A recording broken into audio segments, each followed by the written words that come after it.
বসুন্ধরা নাকি আবাহনী দুই জায়ান্টের মাঝে কার শক্তি বেশি? ফেডারেশন কাপের প্রথম কোয়ালিফায়ার এবার সেই প্রশ্নের উত্তর খোঁজার সুযোগ এনে দিয়েছে।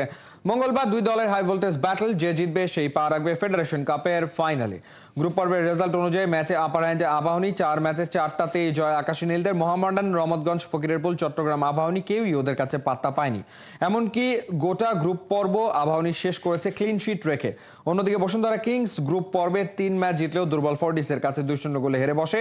হেড টু হেড পরিসংখ্যান বলছে 13 বারের দেখায় 9 বারই জয় বসুন্ধরা, ড্র হয়েছে 3 ম্যাচ।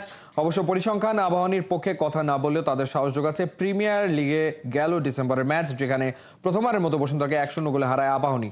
এবার তাদের সামনে সুযোগ সেই দাপট ধরে রাখা। শহীদ ধীরেন্দ্রনাথ দত্ত স্টেডিয়ামে আবাহনী বসুন্ধরার প্রথম কোয়ালিফায়ার শুরু দুপুর 2:45টায়।